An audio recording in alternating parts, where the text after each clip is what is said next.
Hello and welcome everyone to another episode of the Footy Game Day Squad show. I'm your host Cal, and joining me today I've only got Tom, as we're here to break down everything AFL fantasy for round 9. Tom, I'm wearing a Milwaukee Bucks jersey today and they've just lost in the playoffs. Care to tell our listeners why I'm wearing this? Yeah, mate. So look, everyone knows here that I'm a Celtics fan. I pretty much have brought it up every single time I've done an intro about how happy or sad I am about a loss or a win. And Boston were down in the series and ended up getting the win against the Bucks. So Callum here is sitting in that shirt in shame. He knows what he did. He didn't back my boys. Now we're on to the next round. It's super exciting stuff. Yeah, I was sleeping on his Celtics, but fortunately this is the AFL podcast and I don't have to sit here and have Tom tell me why I'm wrong. But Tom, what we are going to do, we are going to get out your right and wrongs for the round that was. So do you want to kick things off for round 9? Yeah, mate, I'd love to. So looking at what I got right, and I'm looking back at the Swans' loss to Brisbane Lions a couple of weeks ago, I mentioned how Tom Papley didn't look amazing, but he was working his way back into form, coming off an injury which saw him see extended time on the sidelines. Didn't have concerns, and I mentioned that he would find his feet sooner than later, but later has already come against the Essendon Bombers. Got plenty of touches of the footy, and he was a catalyst for a bunch of the Swans' goals on the weekend. Great to see him up and about, and yeah, that's definitely what I got right. Well, let's flip it over. What did I get wrong? And I'm giving you a bit of a shout out here, Callum, but was I too critical on the Port Power? Don't know if I was completely wrong yet. Time will tell, but they look much more impressive than the start of the season. I think the criticism that they got early was just, but they have turned things around since then, and they're slowly creeping their way back into the top 8. They're just outside right now, and for such a, let's say, horrendous start after coming off last year, they're right back in the mix. Yes, we are. I don't think it was unjust. I think there were some pretty poor games in there. Remember, we didn't score a goal for almost 3 quarters against Melbourne, but we did almost beat Carlton, and Carlton were in good form, and we almost beat Brisbane and Brisbane as well, and then lost after the siren to the Crows. So yeah, there was a little bit of faith there, but hey, if you go back, you'll have seen me. I wanted Hinkley out, but no, I've backflipped on that. I love that one though. We're back. Yeah. We're 4-0. First 5 weeks didn't count. What I got right though was, and I've been banging this drum for so long, which is a bit of a controversial one, but I keep saying Bailey Smith is the number 1 card that you want in our GDS game. You want him more than Brayshaw, you want him more than Walsh, you want him more than anyone else. That legend card for me is the number 1 card, and right now he leads the league with the highest average GDS score. So not only is he super young, not only can he do it when his team wins or loses, but yeah, he's a freak. He's a freak. So yeah, I think I'm very happy with that one. I'm very interested to see, can he keep it up and can he hold off Brayshaw for the rest of the year? Yeah, big call there. Outdoing Brayshaw. I don't know about that, but hey, the numbers don't lie. And this next one was one I know you're pretty critical of on both, because I've kind of grouped 2 here together, but I've been wrong about Christian Petrarca and I've been wrong about the Demons. So I said Petrarca because I thought there were better Demons to have. I thought you'd pick Gawn and I thought you'd pick Oliver over him. But right now, he's proven me wrong. He's the Demons' highest average score and the 9th highest GDS score in the league. And then for the Demons, I said I thought they'd have a fall off here, a bit of a premiership hangover, and they're undefeated, and I'm looking more and more silly by the day. So I will caveat that one, but I did say I think they'd be more like Richmond Tigers when they lost in 2018, like a freak preliminary final loss that no one expected Collingwood to beat them. So that's still on the cards, but I did think they'd have a bit of a slower start than this. So yeah, I've definitely got that one wrong. Yeah, that wrong one. My goodness. I still remember pre-season us doing our rankings, and I think you and Kerm didn't have the Demons in the top 2 for the year, and I was stunned. You're falling off your chair. Yeah, but hey, mate, it happens, eh? It happens. All right, Tom, as we do every review show, we're going to move on to studs and duds, where we look at every single game that was and we pick a fantasy stud and a fantasy dud. But before we do that, we're here because of GameDay Squad. GameDay Squad is currently Australia's only fantasy sport platform launched using blockchain technology. If you haven't heard about us before, go down in our link below. We've got our description. Everything's there to tell you everything that we're doing. It's a revolutionary way to play fantasy sports, and we cannot wait for our competitions to start, which we expect to be only 3 weeks away. So there's our Discord below, there's a Discord and our socials below. Make sure you're checking them out, as we will have some announcements, I believe, this week. So keep your eyes peeled for them. Let's go. Now, we did say Kerm wasn't here, so Kerm's been called into work late, which means his studs and duds that we've had to look after this week, he's already put his on the screen, so we'll be able to bring them up, but unfortunately we don't have many notes on them, so we'll have to sit here and speculate on why he picked who he did.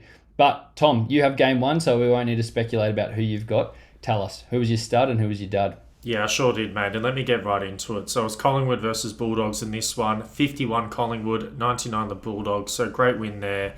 My start of the game was Adam Treloar. He was the best player on the ground in this matchup, dominating the midfield and finishing well inside 50 as well. He finished the game with 21 kicks, 14 handballs, 3 marks, 3 tackles, 3 goals and a behind, putting him at 163 GameDay Squad fantasy points. It's a great game for Treloar and a much-needed win for the Bulldogs. Awesome performance. Fantasy managers there are stoked with that one. Huge outing. But he's a forward too. He's a forward in our game. We don't have dual position, so he's a forward, which makes it even more attractive. Oh, mate. Those numbers at that position, that is just delicious. We love that. And the dud of the game is Steele Sidebottom. He was one of the more notable players who didn't have a great outing in this one. He finished the game with a line of 10 kicks, 6 handballs, 3 marks, 2 tackles. Lots of ball going into Collingwood's back 50 throughout this game, but just not getting to Sidebottom, putting him at 69 GameDay Squad fantasy points in this one. Yeah, tough one. If your team only kicks 7 goals, it's hard for those forwards to score highly. Oh, yeah. So, I like those ones there. Moving on to game 2, I had the game where the Tigers knocked off the Hawks. Now, my stud wasn't the highest scoring person on the game, but it's a big performance for him, and I can finally say he's back, and that's Dustin Martin. 117 GDS points, 17 kicks, 3 goals, and it was the first game that he's really, since he's come back, looked like the Dusty of old. Kicked a couple of behinds as well, so he could have had an even bigger score. But yeah, no, massive day for, massive to see him back, and we expect some bigger scores for him to come in the future. Yeah, that's my huge. dud though. Love that. Yeah, everyone loves to see him back, so no, that's good. Dylan Moore had a bit of a dud game, so he's been in some hot form. But he's currently in the all GDS forward team, so we do have some sort of high expectations for him. But he had his worst game of the year. 0 goals, 7 kicks, and only 66 GDS points. It was by far his worst game of the season. It wasn't just a drop-off from another one. So, yeah, I imagine that's a little bit of a blip, and hopefully we see the real Dylan Moore bounce back next week. Yeah, expect a strong bounce back there, for sure. Now, game 3, I would love to sit here and talk about, but this is one of Kerm's ones. So he had Ollie Wines, who had 147 GDS points as the start of the game, which is fair. From what I saw, I thought I loved him. I would have picked him as well. But I didn't realise at the time that Travis Boak was playing so poor. But 46 GDS points, quite a low outing from the guy who we've spoken a lot about. How I sold him too early and then I bought him back, and now I'm looking going, geez, did I bring him back too early? Yeah, mate, you're just jumping ship there. I love to see it though. So much confusion, but on the plus side there, Wines, mate, that is awesome performance from him. He hasn't been looking too great this year in comparison to last year at least. You know, Brownlow contention all of last year. He was amazing. And to see him bounce back, have a big game like this, and Port are now rolling, could be scary hours. Yeah, we have Geelong next week. So that'll be a good one because, we'll get to Geelong with game 4, but I think they're beatable, definitely, in Port Adelaide as well. So game 4, you talk about why Geelong lost and who you had as your stud and your dud. Yeah, exactly right. Speaking of Geelong, let's do their match. So they versed the Saints in this one, 90 to the Saints, 80 to Geelong in a very close game there, just 10 points the difference. That was a great game to watch. But my stud of this game is Brad Crouch. He was the best on. He scored his fantasy points through so many different aspects in this one, which was really impressive to see. He finished the game with a line of 13 kicks, 23 handballs, 3 marks, 7 tackles, and kicked a behind. A great outing for Crouch, and the Saints getting a huge win against Geelong. And that was Gee, 100. that's a pretty big score. Yeah, 139 there. Sorry, I've cut you off. But massive score, and he's only had 13 kicks. So, yeah, you're right. He must have been doing everything else but kick it, hey? Yeah, absolutely. And if you turn more of those handballs into kicks, that could have been a monster game as well. But my dad of the game, this one really hurts. I've talked about my love for this guy. I've expressed it a lot on this show. It's Patrick Dangerfield. He didn't have a good one. He wasn't able to dominate the midfield the way he would have liked. He finished the game with 8 kicks, 13 handballs, 0 marks, 3 tackles. And in such a close game, he'll be hoping to bounce back next week and get Geelong back in the win column.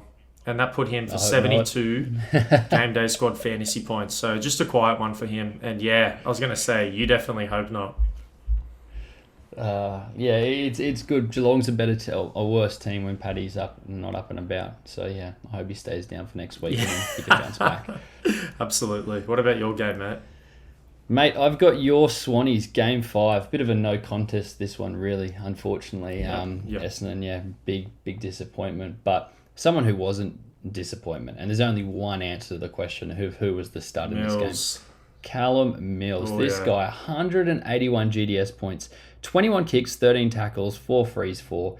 He was just finding the footy constantly. This isn't the first time he's had a monster game this year either. He is really becoming one of the game's elite players, and yeah, scores like that show you why. Dude, he's going to have leather poisoning by the end of the year. He is. Bloody hell. He is. I thought he'd be good. I didn't think he'd be this good this year. He's he used to find a few cheap touches, but now he's actually doing a fair bit of damage with the ball as well. It's quite scary. So, yeah, your Swannies still going along quite nicely. A couple more big tests to come though. Carlton Friday night is going to be a big game. Huge game. Very excited. I don't know. I've got Carlton parents and a girlfriend who goes for Sydney, so I'm going to have to be very quiet in the living room. Yeah, good luck, man. Yeah. I genuinely don't know who's going to win. It should be a ripper of a game, but I don't even know who they're playing next week, but I know who's going to lose, and that's going to be Essendon because they suck. And Zach Merritt had himself a stinker of a game. His worst game in 2022 by an absolute huge margin. Only 6 kicks, 8 handballs, and just 64 GDS points in a game that they got rolled in. So, yeah, disappointing. I hope they bounce back. But, yeah, it's not looking good for them at the moment. Yeah, that wasn't too great. Not good to see as well. Game 6 was Kerms, so we don't have the full details here. But Rory Laird in a loss had a massive 145 points. And Cam Rayner in a win had 71. And they was his studs and duds, respectively. Lions looked like they won this one pretty easily. But yeah, I didn't get to see this game personally. Did you get to watch it at all? Nah, I didn't get to, but it's just outclassed in this one for sure. You look at the Lions lineup, they are just so deep and so talented throughout all different positions. And unfortunately, that's not the same with Crows. Yeah, as expected there. It was interesting to see Laird have such a big game when the Crows did so poor, but I think we'll talk about him in a little bit, so I'll pause that because I've actually got some notes on that. But let's talk about a game we can actually talk about. Game 7, and I wish Kerm was here. The Suns are up and about, 2 in a row, knocked off your Swans last week and knocked off Freo, just dominated, but give us who was the stud of that game. Yeah, man, it's so sad. I feel like every time the Suns win, Kerm just gets called in or something and has to miss the show where he can J up his team. Like, I just can't do his team justice. But what a great win, as you mentioned. 69 points to the Suns, 33 to the Freo Dockers, who just quietly have been so hot this year and are such a great team. So that is a huge win. My start of the game, though, goes to Tuke Miller, and he has bounced back to fantasy dominance after a couple of quiet games to start off the season. He was undoubtedly fantasy's best player last year. The Suns, with another fantastic win. As I mentioned, he knocked off Freo and finished with a line of 22 kicks, 12 handballs, 2 marks, 8 tackles, and 154 GameDay Squad fantasy points. Massive. Yeah. Tuke Miller is back. Yeah, he is. And he did that in the wet too. So to get 22 kicks in the wet, that's very, very impressive. That is elite numbers. And let's go to the flip side of things. My dud of the game is Sean Darcy. And of course, he had to go MIA in this one. That will make a little bit more sense in the round 10 preview show. So stay tuned for that and check into that one. But not a good game from the big fella. We give him some good raps here on the show. And yeah, it hurts, man. I'm going to go through his line right now. He had 5 kicks, 4 handballs, 0 marks, 1 tackle, 39 hitouts. And that put him for 77 GameDay Squad fantasy points in this one. Sounds good. A little bit of a teaser. Stay tuned for our preview show for round 10 then to hear more about that. I'll swiftly move on to game 8, and that was when the Blues got the job done against the Giants. I'm going to give the stud, though, to a Giant in Josh Kelly. He showed again why this year he's one of the few Giants players you actually want in your team. Equal high, 151 GDS points, 36 touches, a goal, and 7 tackles. He was a shining light in that game. There are actually a few Giants that played quite well.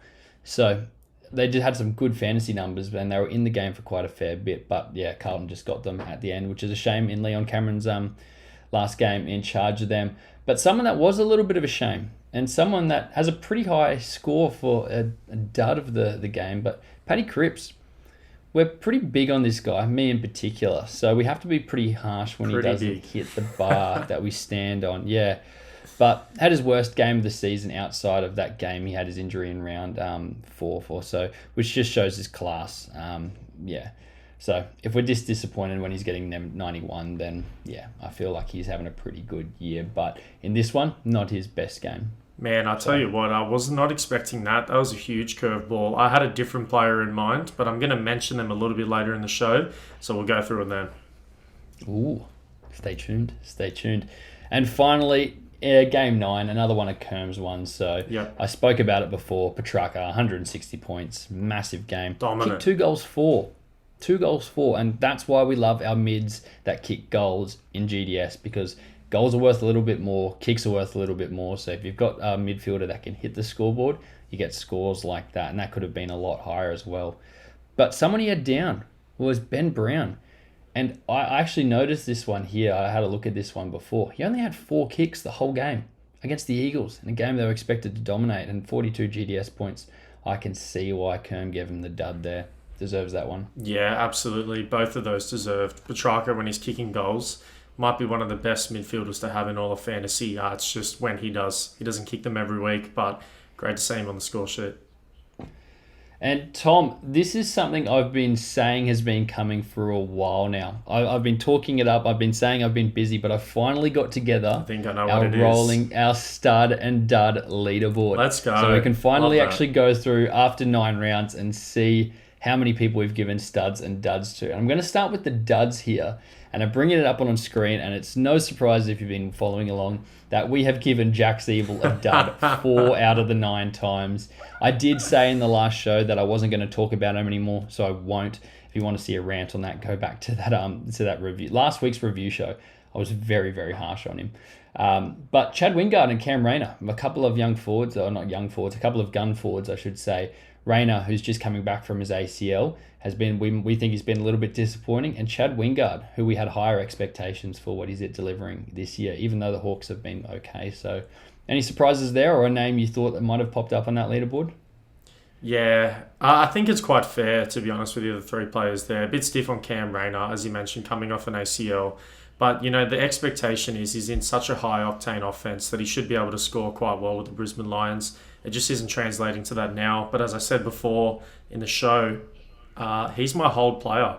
He's a player you want to hold on to. He's going to be an X-factor player for the Brisbane Lions as the season progresses. So don't expect him to be there every week. He'll bounce back from that.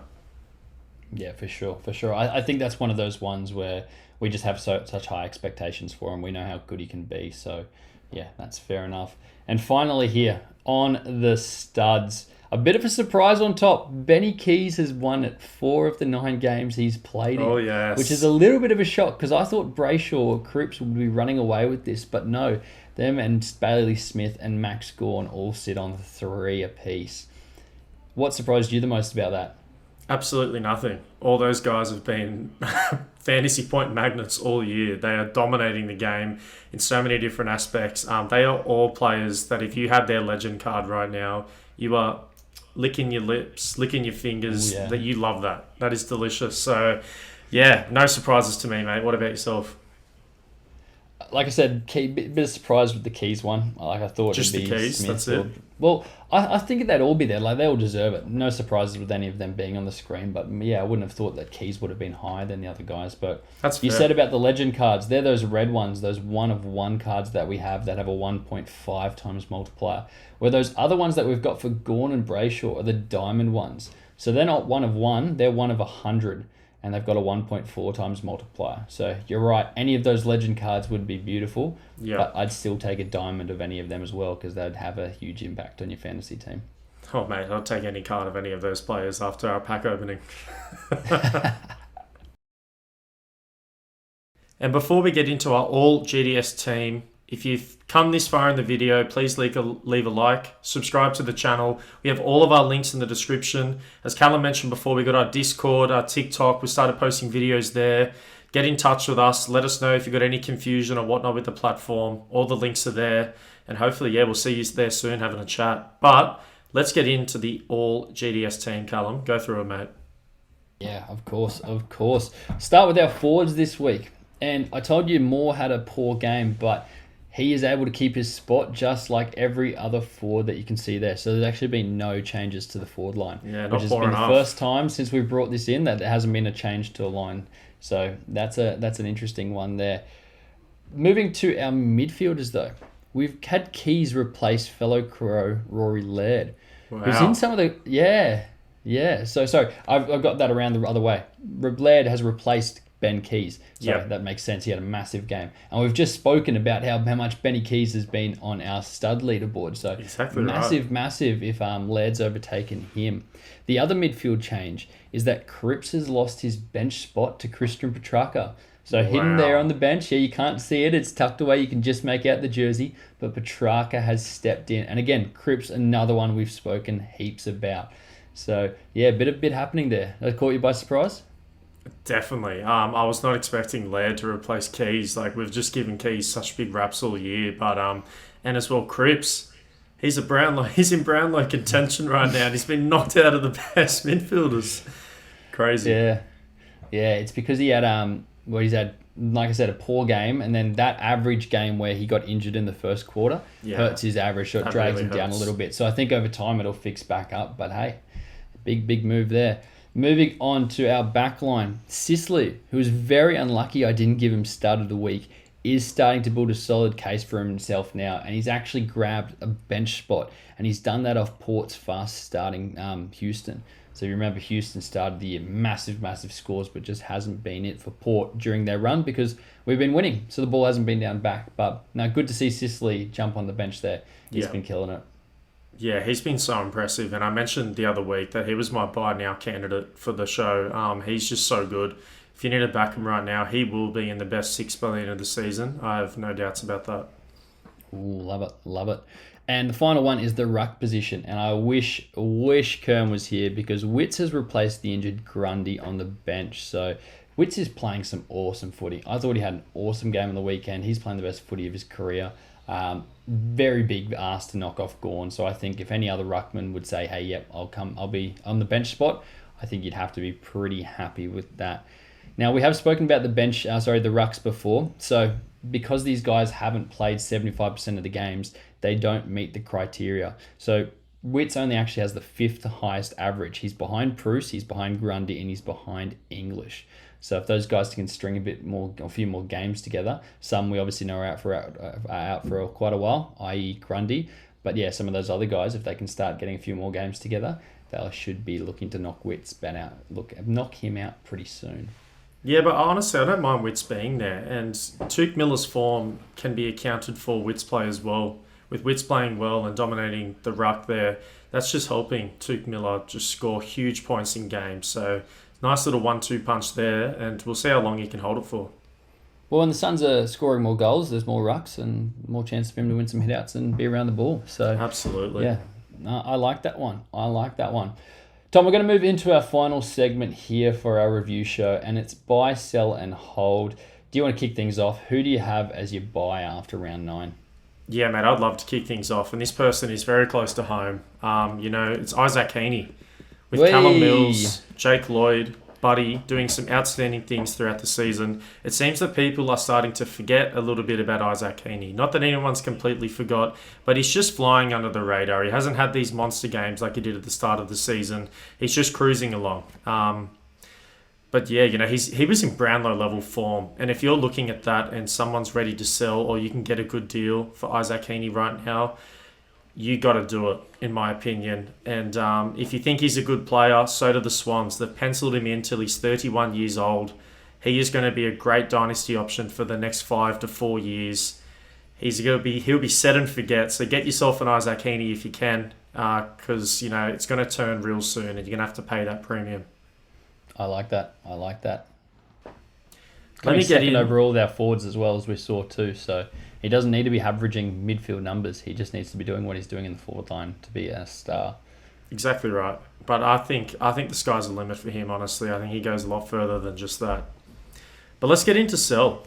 Cameron Guthrie is my sell now player. He's coming off a strong stretch of performances where he's been able to crack the triple-digit scoring through 3 of his last 4 games, which is quite impressive. And if you're able to sell high on a player like Guthrie now and get some capital in return through some younger players or package him in a deal, then it's a no-brainer for me.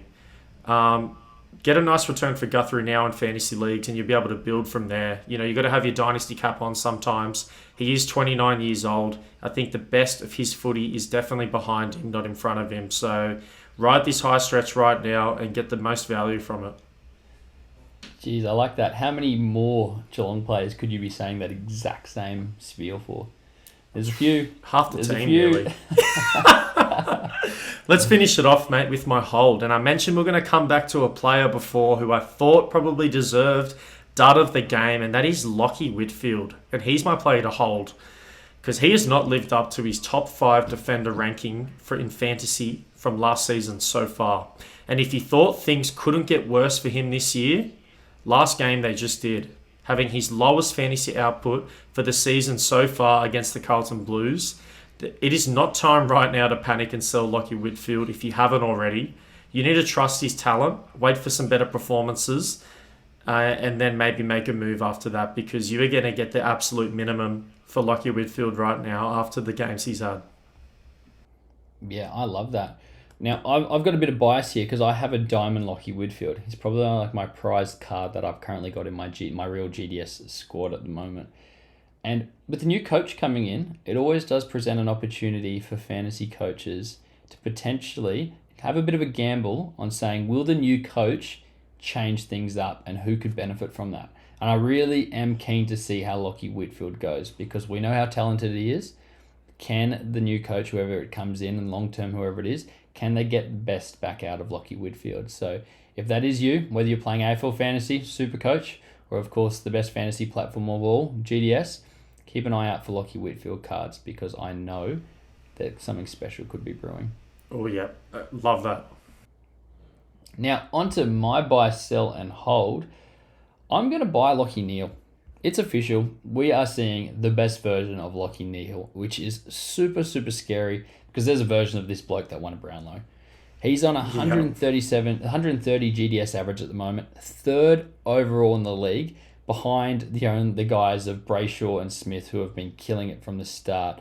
But he is on fire. The Lions have a very, very nice 4-game run in before the bye, and I feel like this is someone that you'd be looking to get that run going, a captain potentially in your current fantasy or your super coach at the moment, but definitely someone you'd be looking to have in your team for GDS long term as well, because he doesn't look like slowing down. He looks like he's your guy for this year as well. Yeah, mate. He's unbelievable. And watching him live, he just teleports around the field. He's just at every single stoppage and contest. I don't know how he does it. He's a freak.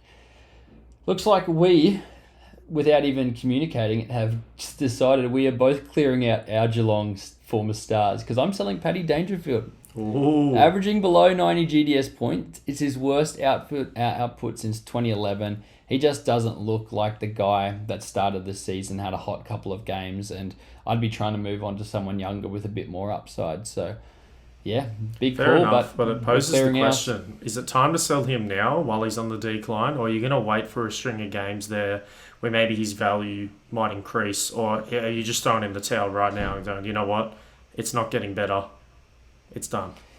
Yeah, that's it, right? You sit there and you look at it, and you might think one thing, I might think another thing, but that's why we love GDS, because you can, whatever you believe in, you stick to it, and yeah, hopefully it comes off.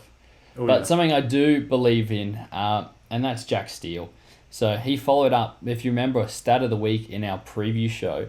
I said it was the first time in 18 or 17 games that he dipped below 100 AFL fantasy points, and he's gone out, and he got 98 AFL fantasy points Yeah. in that game, so he just missed out. But now he's actually gone back and got 77 points in the follow-up game, which is 88 in GDS.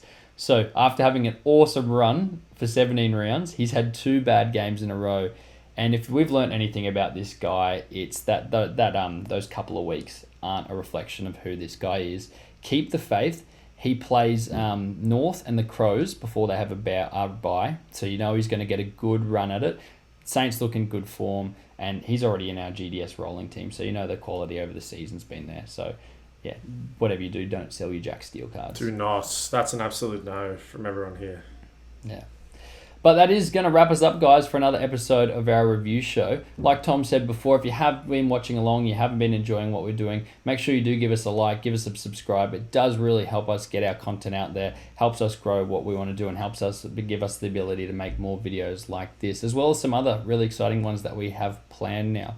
We are only a few weeks away, like we said, from our game launching and actually starting competitions. So make sure you do jump in our Discord, you do follow our social medias, because we're going to have all our announcements and some really, really cool stuff going. So anything else, Tom, you want to say before we head off? No, all that stuff's down below, guys. Check it out. Get into it. Thanks for another episode. Catch you next time. Cheers, guys.